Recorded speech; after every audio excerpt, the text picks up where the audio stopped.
Assalamu alaikum everyone and welcome to Divine Allegiance. I'm your host Maulana Baig. Today's topic, pain management, part 5. One of the mistakes that we make in raising our children is that we lie to them about life and the reality of life. One of the things that is a reality of life is pain and stress. One of the things that's guaranteed in life is stress and problems. There's no refuting that. It's one of the definite things that you're going to get in life is a lot of stress and a lot of pain and a lot of suffering. There's no going around it. But when we talk to our children about life, we deceive them into saying that everything will be all right. It's all going to be good. You don't need to worry. These are things that we tell our children and we raise them in such a way that they are unable to deal with problems in life. They grow up, and when they actually do come into the midst of life and they see problems in life and they see difficulties in life, they don't know how to deal with it because they never learn how to stand up against problems or how to deal with pain in their life. And because they don't know how to deal with it, they do what they have done all their life, and that is run away from pain. When they get married, for example, or have children, and they see that it's becoming overwhelming, so the only way they know how to get out of pain is to run away, to escape. And they escape. Instead of dealing with the problem that they have, they want out. It's easier for them to get a divorce and to go away than to deal with the problems that they have in their life. Why? Because they were never taught how to deal with issues. When we look at the teachings of Ahlul Bayt for their children, we see that they emphasize to their children that the one thing that you will face for sure in life is problems, is suffering. And they would tell them at a tender age so that they know this is what happens. When a child gets hurt, they don't say, hey, it's going to be all right. They say, no, this is a normal part of life. Everyone goes through pain. Yes, I know that you might be angry at this time, son, but you know what? You need to learn how to deal with it. You need to know how to work with it, because that's what's going to happen to you. When you want life and life is going to come to you hard, you need to know how to deal with that. So a person who trains the child that way, that child will know how to deal with a problem and how to solve the problems and how to find comfort in those problems. But when a person doesn't know how to deal with the problems, he has never been taught that, then that person always ends up making mistakes in dealing with problems, and those problems and the pain that he's facing in life is going to overwhelm him and it's going to destroy him and his faith. So, when we look at life, we see there's no avoiding pain in life. This is one of the certainties of life. You can write it down that you are going to get a lot of trouble in life and a lot of suffering in life. Let me read some ayat from the Quran where Allah speaks about this, and He lets us know clearly, without any doubt, what you are going to expect. This ayat where Allah says, لَقَدْ خَلَقْنَا الْإِنسَانَ فِي كَبَدٍ. Allah says that certainly we have created man in distress. Human beings have been created in distress, meaning that all of their life they will just have stress. That's it. That's what they're going to face. This is life. That's what's going to happen to you. Allah is making it clear to you that don't expect anything else. That's what you should be expecting also. In another ayat of the Quran, Allah says, Ya ayyuhal insan, innaka kadihun ila rabbika kadhan famulaqih. He says, surely you are going to struggle towards Allah, meaning that you are going to go through a lot of pain getting to Allah and meeting Him. Yeah, don't think it's going to be a walk in the park. No, it's going to be a lot of trouble and a lot of problems and a lot of pain and a lot of suffering and distress. So this is a natural part of life. This is something that we not only should we avoid, but we should also expect it to happen in our life. Now these two ayat are regarding human beings in general. Now let me speak about believers. Because believers, Allah, because He likes them and you are Allah's favorites, so Allah wants to give you some more problems, more than other people. So He gives you more problems. How? Let me read this hadith for you in regards to believers. And Imam Jafar Sadiq alayhi salam says this hadith that a believer gets one of the three things that is following. One of the three things he's going to get. He says either he is going to get, that the Imam says, imma بغض من يكون معه في الدار يغلق عليه بابه. He said he will get someone in his house to make his life hell. Meaning that there will be someone in his house who's going to be a problem for him, a problem causer. Whether it's it's the spouse or the mother-in-law or the father-in-law or the sister or someone. Someone is going to be in the house who's going to cause problems in your life. This is the believer he's talking about, mu'min. So mu'min either will get someone in his house who is a problem maker, and you will see that person will make his life hell.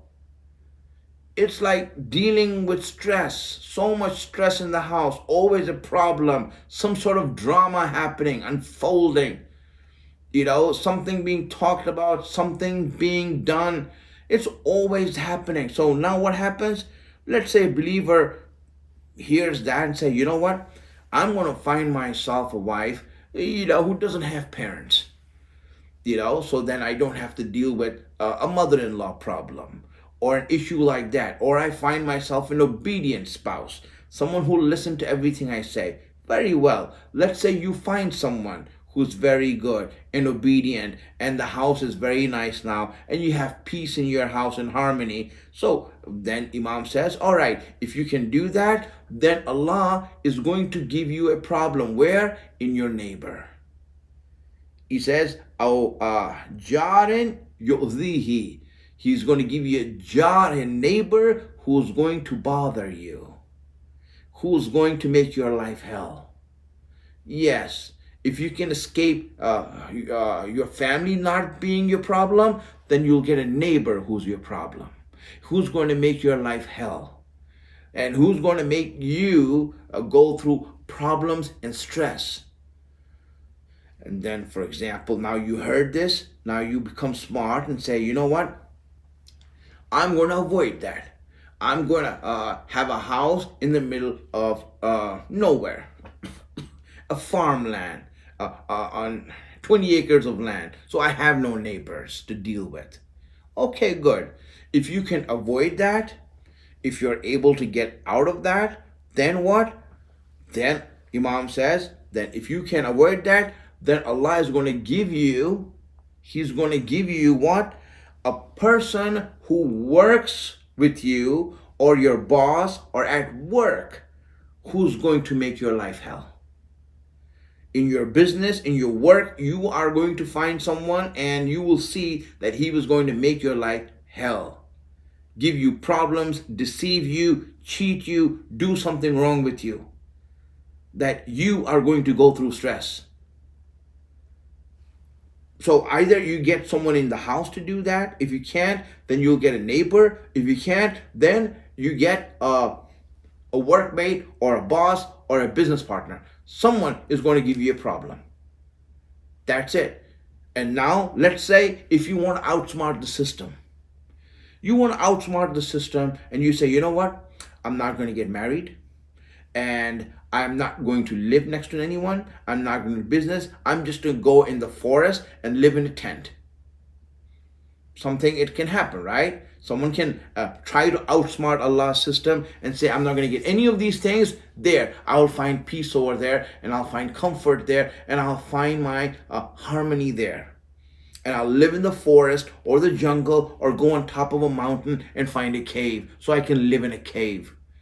All right, if that's the case, you know what? That Imam says, if you try to outsmart the system, he says, وَلَوْ أَنَّ مُؤْمِنًا عَلَى قُلَّةِ جَبَلٍ. If a mu'min goes to the top of the mountain and hides there, so he can avoid problems, he can avoid pain, he can avoid suffering, he hides away from anyone, then it says, لَبَعَثَ اللَّهُ تَعَالَى إِلَيْهِ شَيْطَانًا. Allah will send a shaitan to him. يُؤْذِيهِ, so that he can make his life hell. Even if you're hiding on the mountain, Allah will send a shaitan. The shaitan is sent by Allah to bother you. Go and bother that mu'min who's hiding there in that cave. And that shaitan, that demon will come and he will become your problem. He will be your problem. In other words, there's nothing you can do to save yourself from pain and distress in life. It's going to come no matter where you're hiding. This is a definite thing in life. It's guaranteed that you are going to have stress. You are going to have problems. There's no way you can avoid that. Whether it's in your house, whether it's your neighbor, whether it's your worker or at work, and all of that, Allah will send a shaitan to you. Specifically, he will be appointed to you like the angels are, that here, go and bother that person. That mu'min is over there. This is for mu'mineen, Allah is saying, not for others, mu'mineen.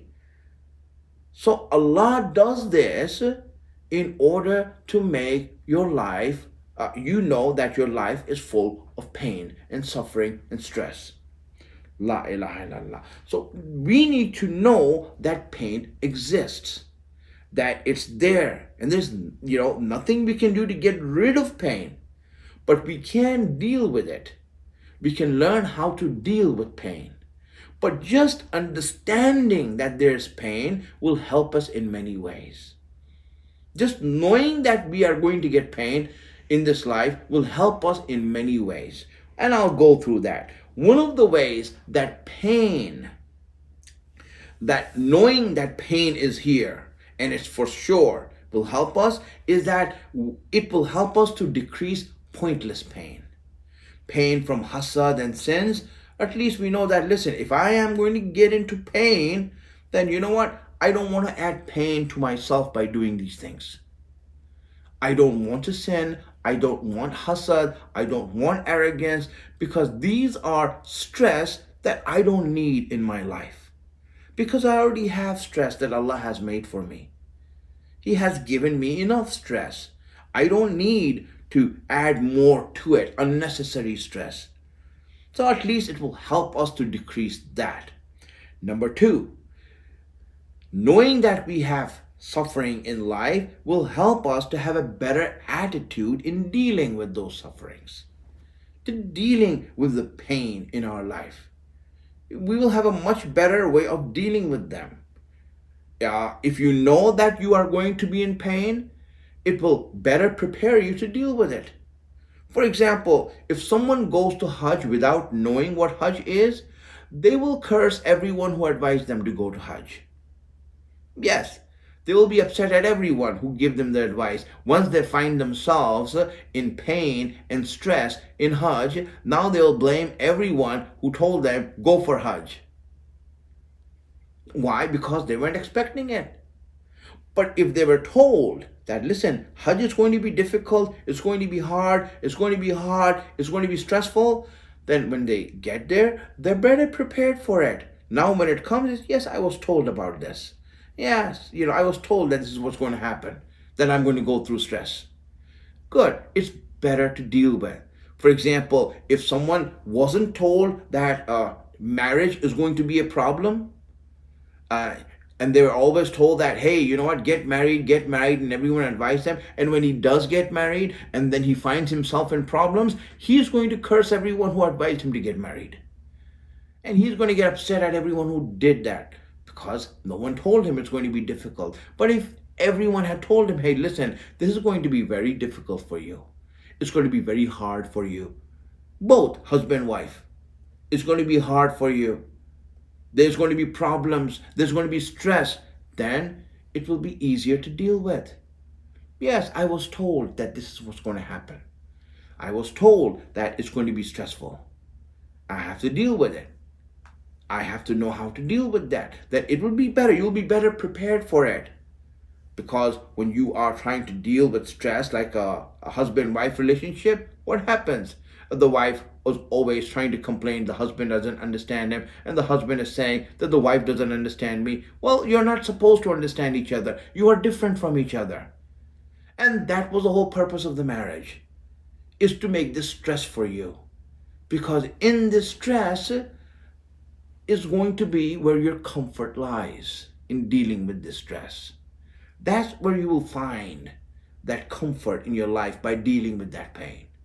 So you'll be better prepared now that you know it's going to be a problem.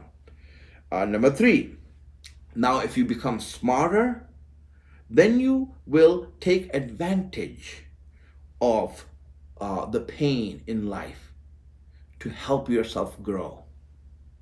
You see, some people get smart now, and they will look at that and look at pain and look at suffering in life, and they will find a way to see how I can make use of this problem to make myself grow.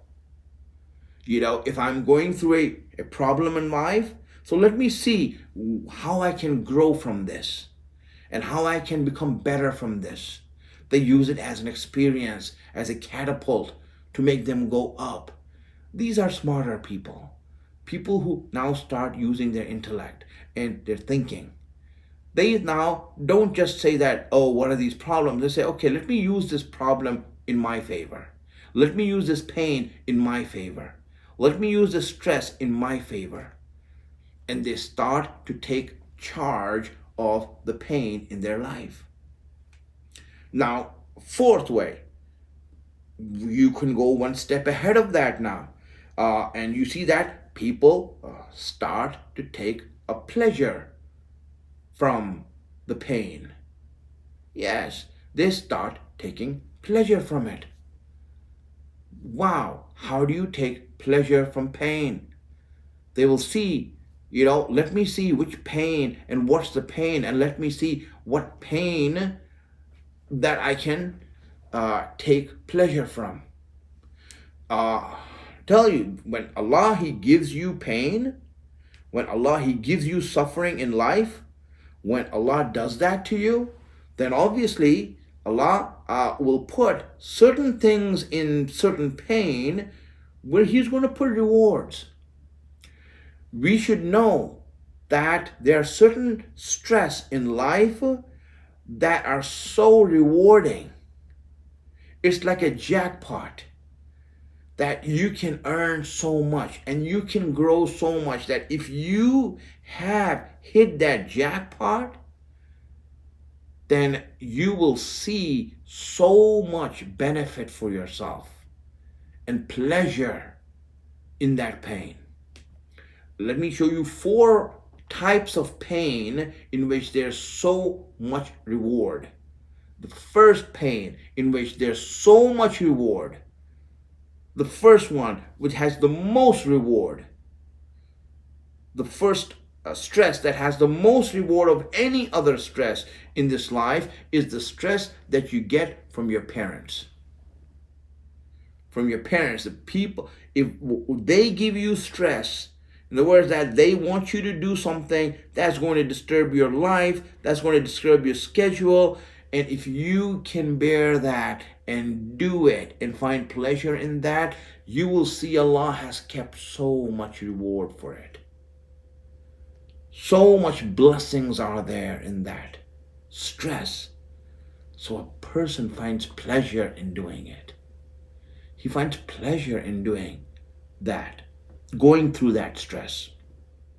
Second type of stress in which there's so much benefit is the stress that comes from your spouse, whether husband or wife. The stress that comes from your spouse, if a person understands the blessings that are in it and the growth that is there for him or her, then that person would want more of that. They would want more of that stress, more of that pain, because there's so much blessings in it, so much reward in it, that a person can grow so much from that. This is what happens. Second thing. The third thing, third stress that brings a lot of reward is the stress that is from children. Yes, you're an important person at work. You're a big time doctor or someone that everyone looks up to at work. And when you come home, you have a child who's asking you questions upon questions upon questions that are very simple questions, and you feel fed up. And you just don't have the patience for it. You know, if you can understand the reward that Allah has kept in being patient with your child and bearing the stress that your child gives you, then you would wish that you can have more time to be patient with your child. This is a blessing, a spiritual growth that is intended for us. And fourth is stress from other believers. When other believers give us stress of any type, then to bear them and to bear that stress just to keep the relationship with the believer, this is filled with the blessings and filled with spiritual growth. So a person should find pleasure in this. That I want the stress with pleasure, I will deal with it. So this is something that we have to deal with pain. Now, the fifth way to deal with that pain, that fifth thing that comes about knowing that pain is real and that you're going to get pain in life and suffering in life.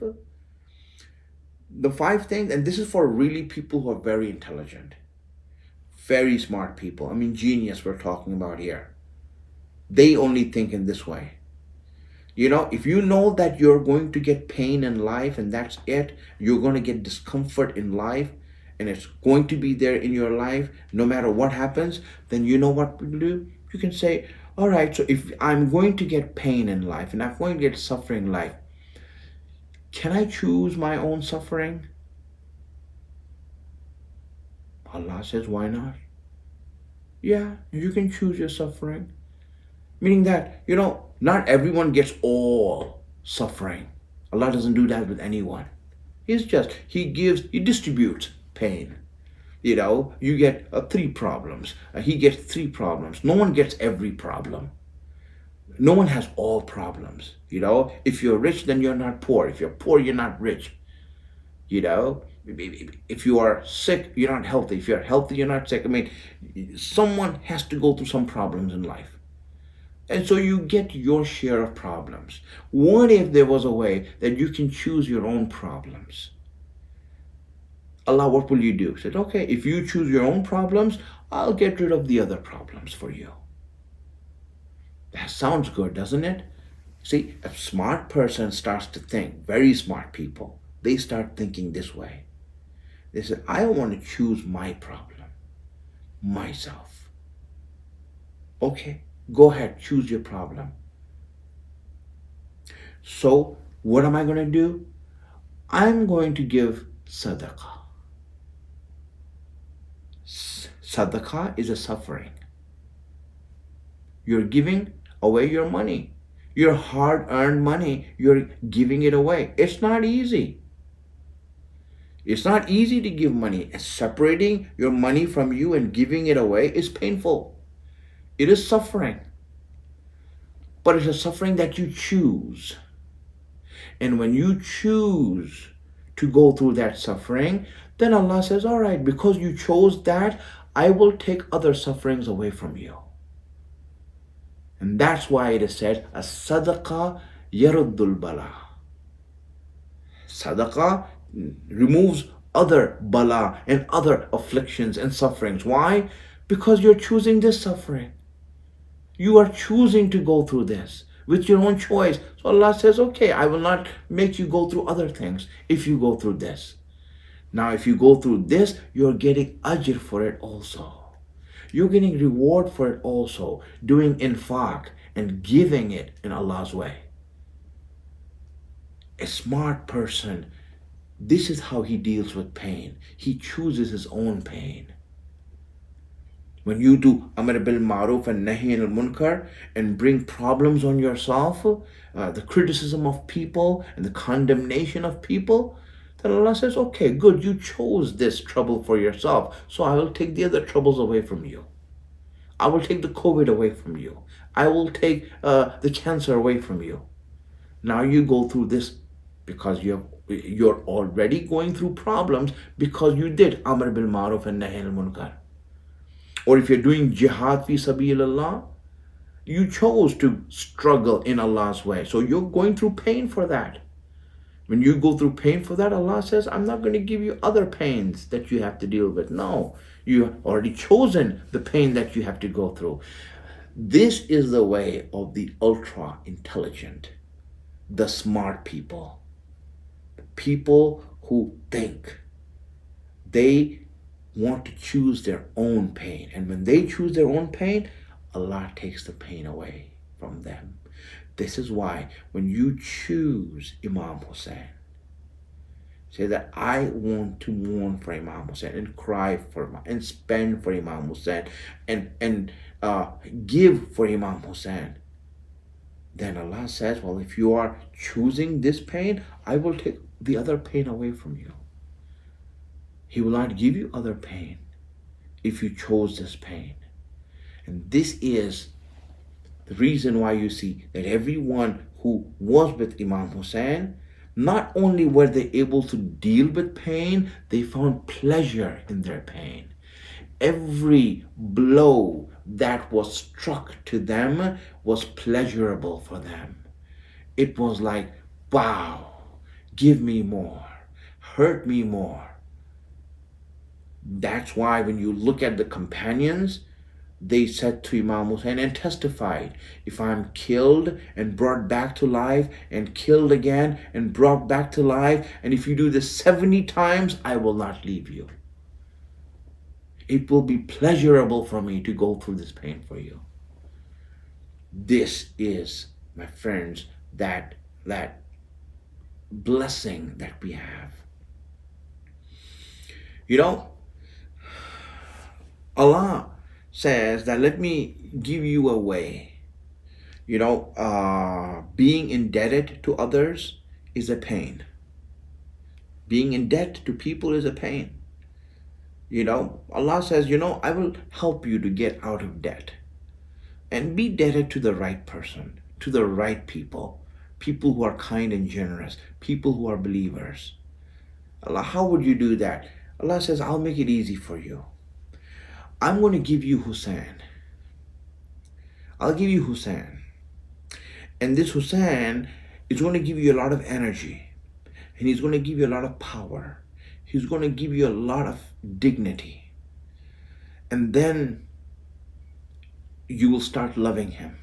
When you start loving him, you will start crying for him. And when you do cry for him, don't think that he owes you anything, that you have done a favor on him, because you haven't. Because when you cry for Hussein, that crying is going to help you. That crying is going to give you a blessing. It's going to give you peace. It's going to give you comfort. In other words, you are going to become indebted to Hussein. Everyone who cries for Hussein is indebted to him. Allah has made the whole world indebted to Hussein. Everyone owes Hussein now. Anyone who cries for Hussein now owes Hussein. You know, the only person who didn't cry for Imam Hussein was Bibi Zainab. Bibi Zainab did not cry for Hussein because Hussein asked Zainab that Zainab, don't cry for me after me. Don't cry for me because these people are going to look for weakness in you. And I don't want them to find any weakness in you. And so Bibi Zainab, you think she's not going to listen to Imam Hussein? She did not cry. Everyone else cried. She did not cry. It went on all the way till Arba'in and after Arba'in. And people were like, why is she not crying? She would just stare into space. She would just hold her tears back. And she would not cry. Say they will try to make her cry. Ummul Baneen will come and start talking about Abul Fadl Abbas in front of Zainab to make her cry and remember Abbas, but she would just stare in space. And Layla would come and speak about Ali Akbar and remind her of Ali Akbar, just to make her cry so that she can cry and get those tears out and stop holding it back. But Bibi Zainab would just stare in space.